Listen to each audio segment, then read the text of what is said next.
The Trojan War, What Happened documentary.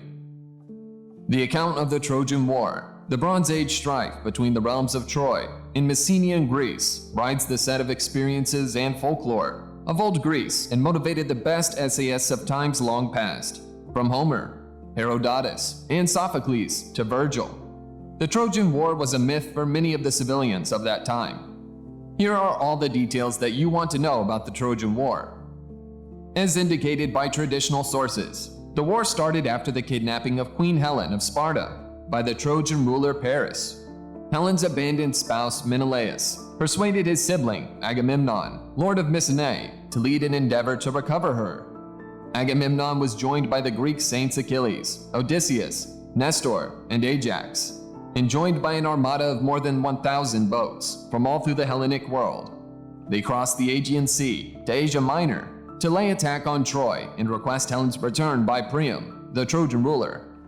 The attack is accentuated by fights and conflicts, including the celebrated passings of the Trojan sovereign Hector and the almost powerful Achilles, kept going over 10 years until the morning the Greek armed forces withdrew from their camp, leaving an enormous wooden pony outside the doors of Troy.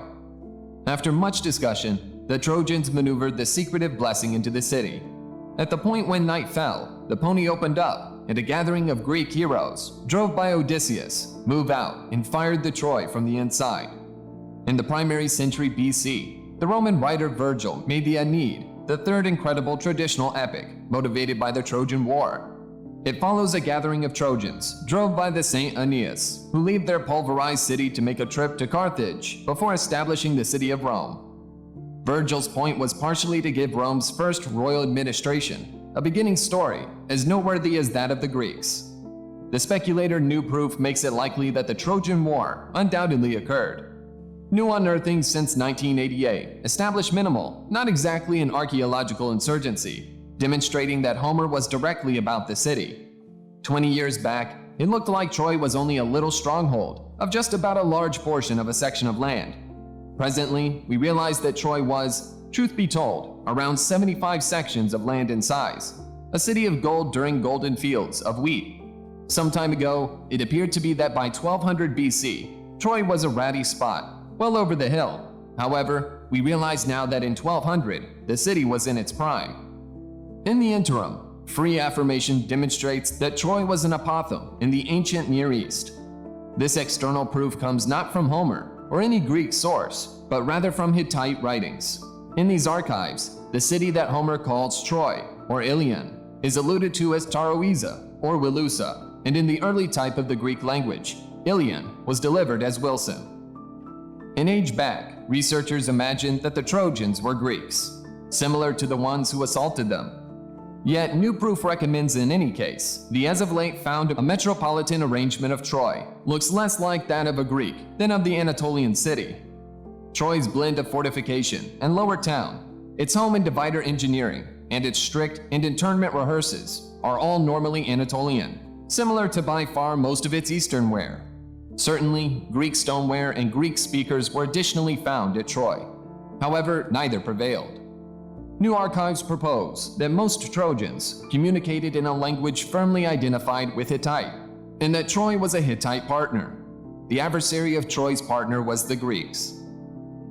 The Trojan War, which likely dates to around 1200 BC, is only a piece in a bigger riddle. In any case, if the subsequent picture expands on Homer, it varies a considerable amount from the impression most perusers get from his sonnets.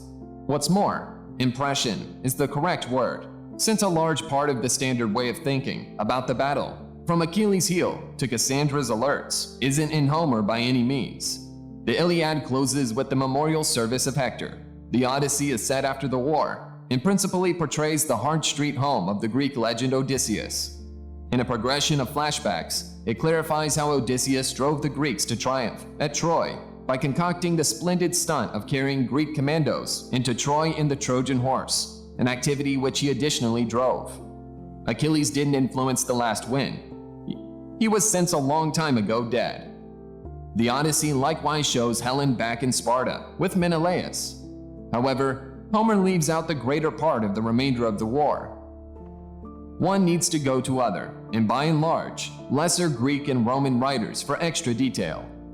However, the most extravagant proof of Bronze Age fighting comes from the Old Near East. Furthermore, during the 1300s and 1200s BC, Bronze Age human advancement was global. Exchange and tact, relocation, dynastic marriage, and even war all prompted social cross-treatment. So the plentiful proof of Assyria, Canaan, Egypt, the Hittites, and Mesopotamia places in context the occasions of the Iliad and Odyssey.